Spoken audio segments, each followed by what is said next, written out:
Lamongan dikenal dengan ikon ikan lele dan bandeng. Kalau yang biasa dijadikan buah tangan, ada otak-otak bandeng ini nih. Cara bikinnya, ikan bandeng dibersihkan dari sisik dan isi perut ikan. Ini nih bagian agak sulit, memisahkan tulang dari dagingnya tanpa merusak kulit ikan. Bisa karena sudah biasa, fams. Buktinya, ibu-ibu di sini sudah terlatih memisahkannya tuh. Gak heran sih, kegiatan ini sudah dilakukan secara turun-temurun sejak tahun 1997 yang lalu. Kemudian, daging ikan bandeng digiling hingga halus. Tambahkan telur dan bumbu lainnya ya. Aduk hingga semua tercampur rata. Nah, ini dia adonan yang dibuat menjadi otak-otak bandeng. Masukkan ke dalam kulit bandeng tadi. Kira-kira beratnya sekitar 500 gram saja. Awalnya, fams, otak-otak bandeng hanya dibuat berdasarkan pesanan saja. Kalau sekarang, dalam sehari bisa mengolah 30-40 ekor ikan bandeng tuh. Lumayan banyak ya. Otak-otak bandeng ini sekilas bentuknya mirip dengan sate bandeng dari Banten. Perbedaannya hanya dari rasa, bentuk, dan cara memasaknya. Otak-otak bandeng dari Lamongan harus dibungkus daun pisang dan dikukus. Sedangkan sate bandeng harus dibakar. Fams, proses kukus bandeng ini butuh waktu sekitar setengah jam saja kok. Nah, jadi deh. Otak-otak bandeng ini bisa dijumpai hampir di setiap toko oleh-oleh di Lamongan. Harganya juga terjangkau kok, mulai dari Rp42.000 sampai Rp50.000 per ekor. Otak-otak ini bisa tahan selama 7 hari di dalam lemari pendingin. Bahkan bisa tahan sebulan kalau ditaruh di freezer. Rasakan deh kenikmatan setiap potongan otak-otak bandeng ini. Gurihnya luar biasa. Kalian mau coba?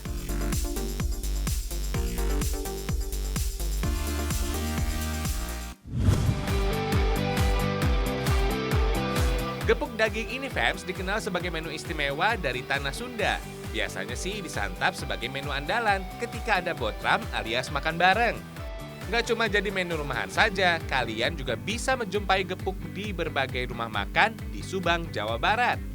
Fams, daging sapi yang dipakai untuk gepuk nggak boleh banyak lemak. Setelah dicuci, daging dipotong dan direbus sekitar 1 jam. Kalau sudah empuk, daging kembali dipotong lebih tipis. Lalu pukul-pukul daging dengan palu. Eits, jangan dipukul pakai emosi, supaya daging nggak hancur. Lagian, ini cuma daging kok, bukan foto mantan. Hihihi. Oh iya, daging yang dipukul-pukul ini bisa membuat teksturnya lebih empuk. Bumbu mudah meresap dan mengurangi kadar airnya. Nah, proses inilah yang jadi asal-muasal nama gepuk, yang artinya dipukul-pukul. Daging lanjut dipotong lebih kecil ya, lalu ikat dengan tali bam, sekitar 3-4 lapis. Selanjutnya, daging dimasak kembali dengan aneka rempah Nusantara, gula merah, dan kelapa sangrai. Kebayang nggak tuh gimana gurihnya daging gepuk? Kalau santan sudah berminyak, masukkan gepuk dan masak hingga matang. Proses masak ini butuh waktu agak lama supaya santan bisa benar-benar kering. Sebenarnya gepuk ini sudah bisa disantap, fams. Lebih enak lagi kalau digoreng sebentar supaya tekstur bumbu dan serundengnya nggak kering. Di rumah makan, gepuk juga dibikin setengah matang, fams. Jadi kalau ada pembeli yang pesan, gepuk tinggal digoreng dadakan supaya bisa tersaji lebih hangat. Soal rasa, jangan ditanya. Gurihnya bumbu rempah dan manisnya gula merah membuat cita rasa gepuk makin istimewa. Apalagi disantap dengan nasi timbel dan sambal. Rasanya luar biasa. Dulu, fams, menu ini disantap saat petani berkebun atau berladang. Bahkan gepuk sempat dijadikan bekal saat perang karena tahan lama. Kalau sekarang, gepuk bisa dijadikan oleh-oleh dari kota nanas madu Subang. Buruan, diborong ya. Hihihi.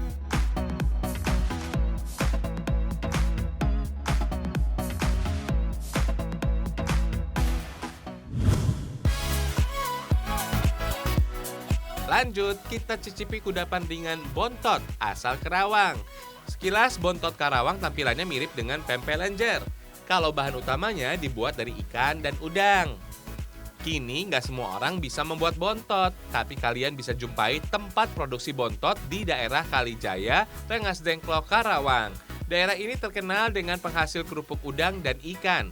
Selain kualitasnya terjamin, rasanya juga enak dan gurih.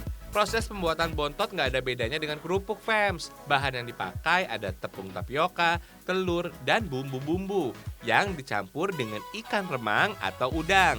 Nah, campuran ikan inilah asal nama bontot, fams, yaitu dari sisa-sisa bahan ikan yang tidak bisa terpakai lagi. Padahal nama bontot sangat familiar dengan sebutan anak terakhir ya. Permintaan yang tinggi membuat bontot tetap dibuat sampai sekarang. Oh iya fams, perbedaan adonan bontot dan kerupuk bisa dilihat dari teksturnya. Adonan bontot dibuat lebih kenyal dari adonan kerupuk. Kalau sudah dibentuk, adonan bisa langsung dikukus. Proses kukus bontot masih dilakukan secara tradisional, yaitu memakai tungku yang ukurannya jumbo. Kukusan tinggi banget tuh, bisa menumpuk 13 loyang bontot sekaligus. Wah, banyak ya. Proses pengukusan ini berlangsung hingga 1 jam. Setelah matang, adonan bontot bisa berubah jadi gelap dan kecoklatan. Bontot dibuat tanpa bahan pengawet, sehingga bisa bertahan selama 3 hari saja. Cara penyajiannya juga cukup mudah kok, bontot tinggal dipotong kecil, lalu dimasak dengan minyak yang banyak. Cukup goreng beberapa menit, bontot siap disajikan. Paling mantap sih, bontot disajikan dengan sambal kacang atau rujak. Mantap! Oh iya fams, bontot juga ternyata ada di Banten loh. Bedanya bisa dilihat dari jenis ikan yang dipakai. Kalau di Banten, bontot dibuat dari ikan payus tuh.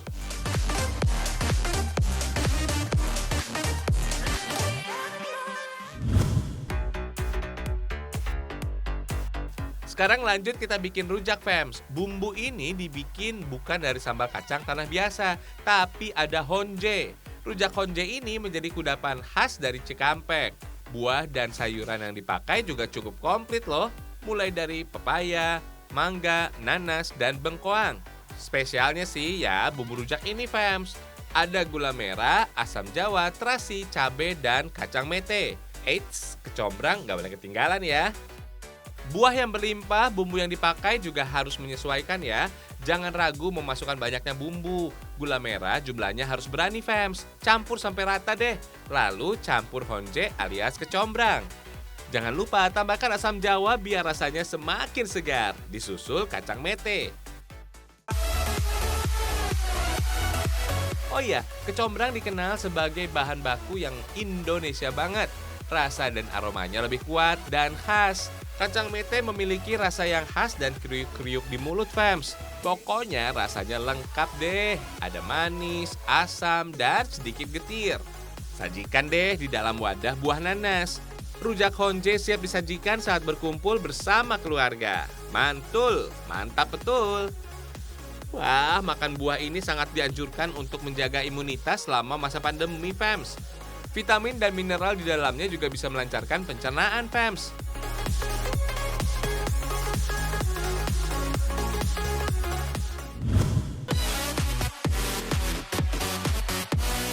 Kalian pasti udah kenal dengan kudapan ini ya fams? Iya, namanya onde-onde. Hampir di seluruh Indonesia terdapat kudapan ini loh.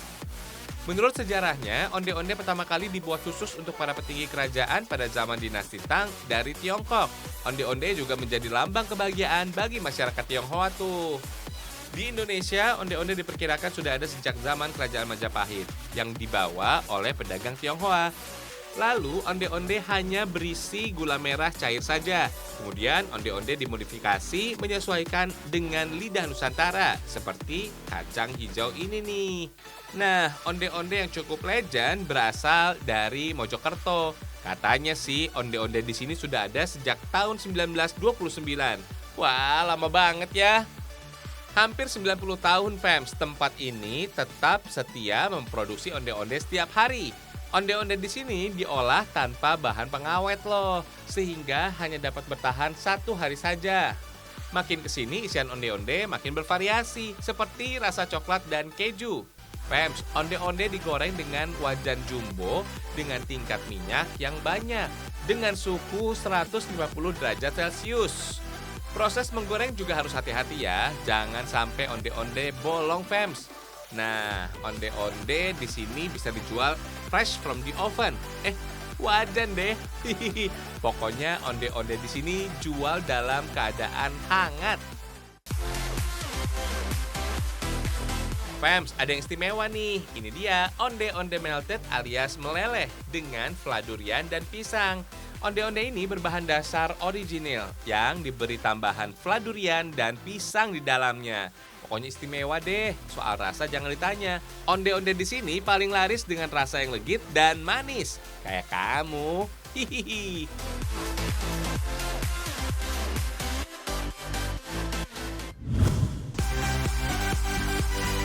Coba tebak deh, kira-kira kerajinan ini dibuat dari apa ya?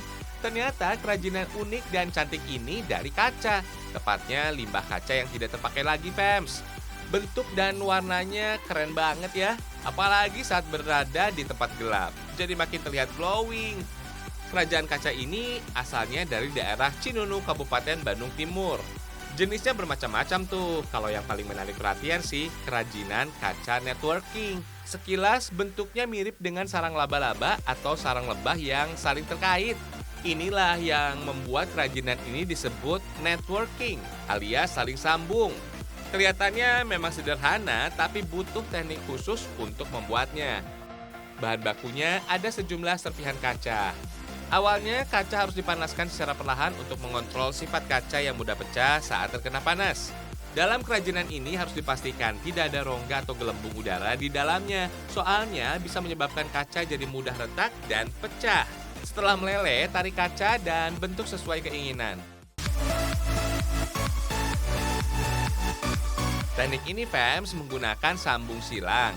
Dan untuk ketebalannya juga disesuaikan dengan permintaan pembeli Fams. Oh iya, kaca yang sudah dipanaskan nggak boleh kena api lagi, biar tak berubah bentuk. Pokoknya suhu yang dipakai untuk kerajinan ini harus konsisten pada 1500 derajat Celcius. Fams, teknik membuat kaca ini diperkirakan sudah ada sejak ribuan tahun silam, sekitar 3500 sebelum Masehi. Oleh kacanya, pertama kali ditemukan di Mesir dan timur Mesopotamia dalam bentuk vas dan pot bunga. Nah, salah satu pusat kerajinan kaca berada di Pulau Murano, Italia. Para arkeolog menemukan banyak artefak di situ tuh. Oh iya, kerajinan kaca networking ini manis banget berada di ruangan. Bisa jadi mood lighting gitu. Tambahan lampu warna-warni bisa menenangkan suasana hati tuh. Kerajinan ini sudah ada sejak 2014 lalu, Fams. Peminatnya kebanyakan berasal dari Pulau Dewata, Bali. Untuk harga yang ditawarkan, untuk kerajinan ini mulai dari 30.000 sampai 8 juta rupiah.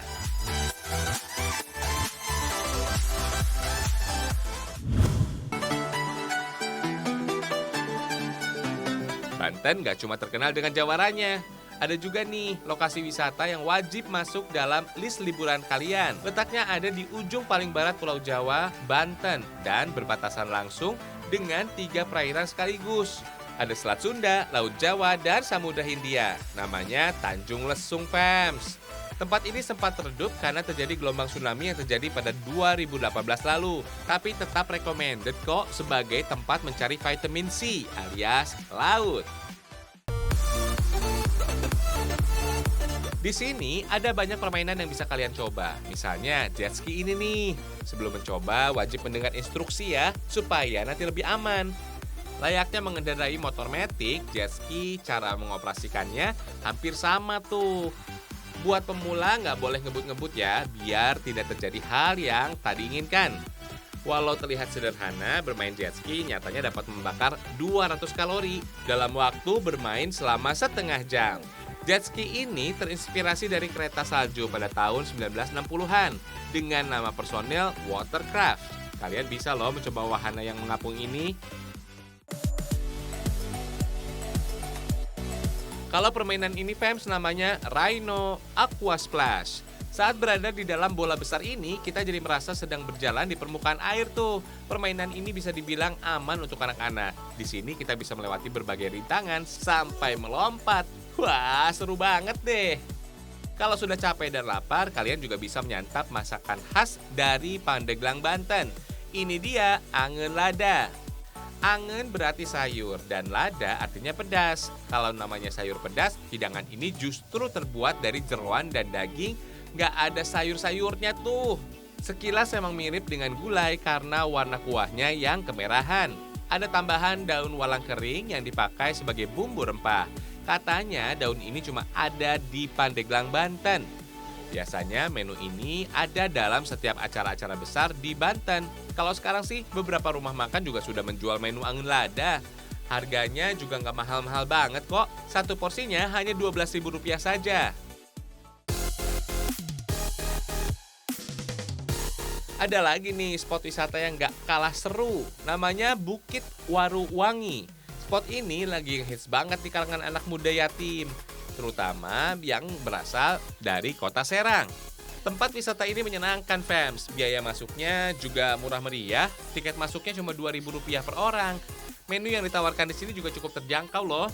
Kalau capek, kalian bisa berkeliling kawasan ini dengan kendaraan yang disiapkan pengelola. Kalian juga bisa berinteraksi dengan beberapa hewan seperti kerbau. Sebelum dibuka untuk umum, arena ini merupakan tempat breeding alias perkembangbiakan kerbau. Sampai sekarang sudah ada sekitar 60 ekor kerbau yang berhasil dilahirkan. Kerbau-kerbau di sini cukup dibiarkan begitu saja untuk mencari makan sendiri. Rumput di sini tumbuh secara alami dan lebat, tanpa pestisida loh. Sayangnya kerbau di sini masih sangat malu untuk diajak berinteraksi sama pengunjung. Fams, di lahan 120 hektar ini ada juga beberapa hewan yang dilindungi. Salah satunya rusa timur yang memiliki nama latin Cervus timorensis. Rusa ini hewan endemik asli Indonesia. Ciri khasnya bertubuh mungil dan beratnya tidak mencapai 100 kg. Walau terlihat kecil dan mengemaskan, jenis rusa ini termasuk ke dalam golongan yang rentan punah, Fams. Penyebabnya habitat yang mulai tergerus oleh permukiman penduduk dan perburuan liar.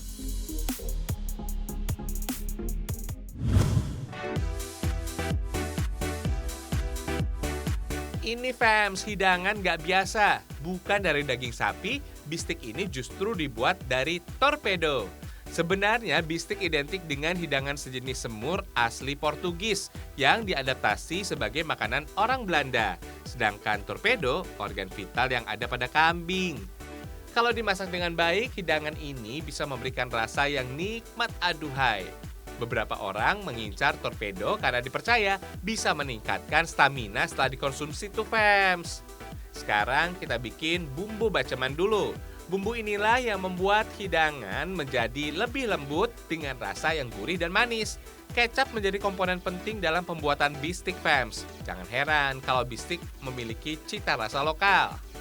Kalau sudah matang, ukuran torpedo jadi menciut dan berwarna kecoklatan. Tinggal bakar sebentar untuk menciptakan sensasi khas bakaran.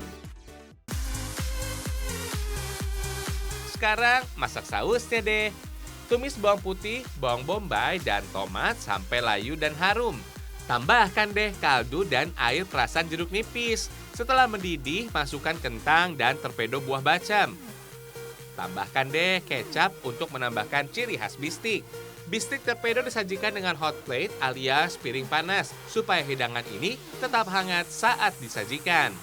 Bagi sebagian orang, menyantap torpedo emang agak asing, tapi sekali coba bisa bikin nagih tuh. Teksturnya lembut dan kenyal, fams. Khasiatnya bisa meningkatkan vitalitas pria.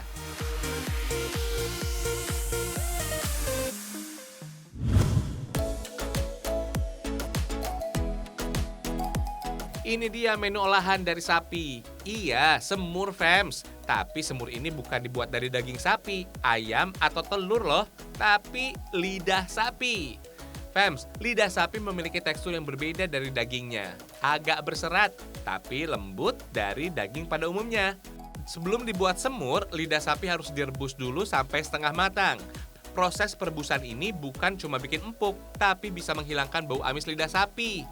Kalau sudah matang, lidah sapi bisa dipotong sesuai selera. Lalu haluskan dan tumis bumbu sampai halus. Baru deh masukkan air bekas rebusan.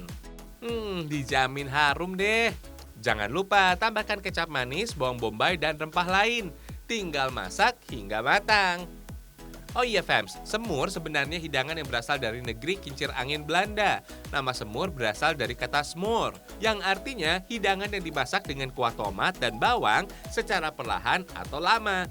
Nah, penggunaan kecap pada semur inilah yang jadi pembeda dengan semur asal Belanda.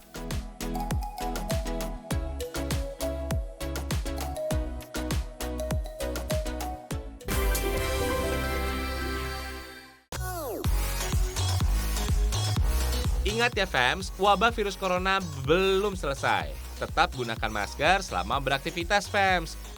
Tak terasa setengah jam sudah berlalu. Jangan sampai kelewatan informasi unik dan menarik lainnya besok ya. Ragam Indonesia, satu Indonesianya, berjuta kekayaannya. Sampai jumpa.